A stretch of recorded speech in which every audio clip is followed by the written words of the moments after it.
ना खाते हैं, ना पीते हैं, ना उठते हैं, ना सोते हैं। बस 1998 से इसी जगह पर बैठे हैं, बिना किसी के इशारे, बिना किसी के कुछ बताए। एक तय समय पर ध्यान से वापस आते हैं, फिर ध्यान में चले जाते हैं। लोगों के मुताबिक ये सब चमत्कार नहीं तो और क्या है। लेकिन हमारे लिए ये चमत्कार नहीं, एक पहेली थी और हम इसी पहेली को सुलझाने आए थे। लेकिन कैसे, अभी तक कोई रास्ता नहीं मिला था। पड़ताल आगे कैसे बढ़ाएं समझ में नहीं आ रहा था।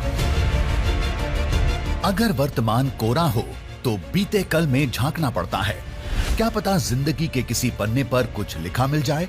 शुरू में ही लोगों ने बताया था बाबा का जन्म इस गांव में नहीं हुआ था। बाबा का जन्म मौजूदा धाम से 25 किलोमीटर दूर देवरी गांव में हुआ था। सोचा बाबा के गांव चलते हैं, उनके परिवार और दोस्तों से मिलते हैं, शायद कोई नई जानकारी हाथ लग जाए। वैसे भी धाम में फिलहाल हमारा कोई काम नहीं था। भारी भीड़ थी, बाबा ध्यान में डूबे थे। रात में जब लोग नहीं होंगे, बाबा ध्यान से लौटेंगे, तभी हमारा काम आगे बढ़ेगा।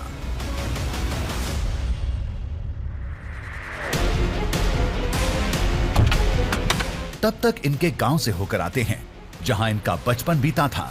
वहां की कहानियां भी किसी चमत्कार से कम नहीं। बताया जाता है कि बाल सत्यनारायण की जबान से पहला शब्द ओम निकला था। जब 3 साल के हुए तो ओम नमः शिवाय का जाप करने लगे। जब स्कूल में पढ़ना लिखना शुरू किया तो पूरे गांव के दरवाजों पर भगवान शिव की तस्वीरें बनाने लगे।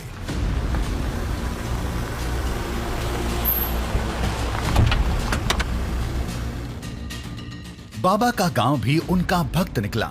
लोगों के मुताबिक उन्होंने शिव साधना के लिए ही जन्म लिया है, इसलिए घरेलू जीवन में उनका मन नहीं लगता था। जब कभी वो अपने घर में भी रहते थे तो वो सिर्फ और सिर्फ भगवान शिव के बारे में सोचते थे। वो सिर्फ और सिर्फ साधना के बारे में सोचते थे और कहते हैं कि वो उस लेवल तक चले गए थे कि उन्हें अपने घर में मन ही नहीं लगता था और इसीलिए वो बार बार घर की 4 दीवारी को लांघकर या तो कभी भगवान शिव के मंदिर पहुंच जाते थे या फिर उस जगह को ढूंढते थे, उस जगह पर जाना चाहते थे जिस जगह पर किसी को कोई पहुंच ना हो।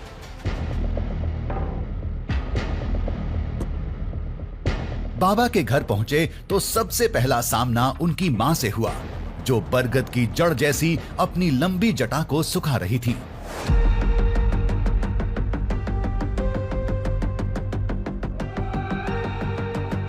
बाबा का परिवार सामान्य किसान है। बेटे के सन्यासी बनने के बाद मां ने भी वही रूप धारण कर लिया।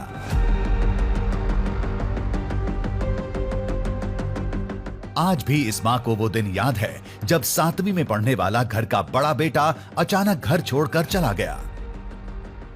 बढ़िया पढ़त लिखत रहीन बेटा, 6वीं पास हो रहीन, 7वीं क्लास पढ़त रहीन और अचानक होई से बिना बताए खेलत बुलत रहीन। कौन समय भगवान पकड़ीन ना तब निकल के चले गिन। बाद में 4-5 बजे के छुट्टी होते स्कूलिया बन के, तो हम लड़का नहीं ऐसे आके हम खोजे बल लगे। 3 दिन तक ले खोजें। अब बाद में 2-3 दिन के बाद में ना पता चलत गिस ना, तब जाके देखें खबर पाइन था कोसम नारा यहाँ 20 किलोमीटर दूर है। बाबा जी जाके वहाँ तपस्या में लग गए। वहाँ उस जगह के बारे में किसी ने तो बताया होगा बाबा जी? नहीं बेटा, अचानक वैसे बाद में खोजत गए है ना, 2-3 दिन के बाद में तब देखे है नौकरा।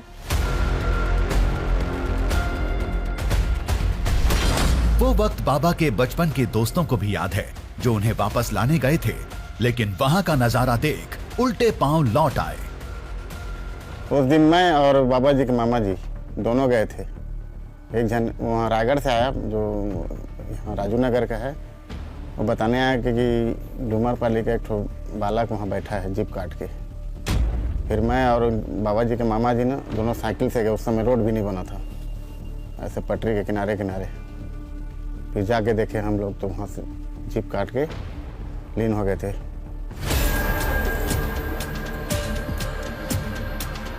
यहाँ बाबा के बारे में एक नई बात पता चली। वो आश्रम बाबा की पहली साधना स्थली नहीं है। जब वो छठी कक्षा में थे तब उन्होंने अपने गांव के इस छोटे शिव मंदिर में खुद को 7 दिन के लिए बंद कर लिया था। छठ में पढ़त रही तो 7 दिन रही बेटा गांव के तालाब के मंदिर में 7 दिन वहाँ परन परे रही। यहीं से चले गए थे घर हाँ से? घर से चले गई, पूजा पाठ करके आगे रही। अब फिर खेलत बुलत रही कौन समय, फिर गांव के मंदिर में जाके बंद करके रही 7 दिन ले। मंदिर को बंद कर दिया था? हाँ मंदिर दरवाजा बंद करके अंदर में रही 7 दिन ले। छठ में पढ़त रही तब मोर बेटा।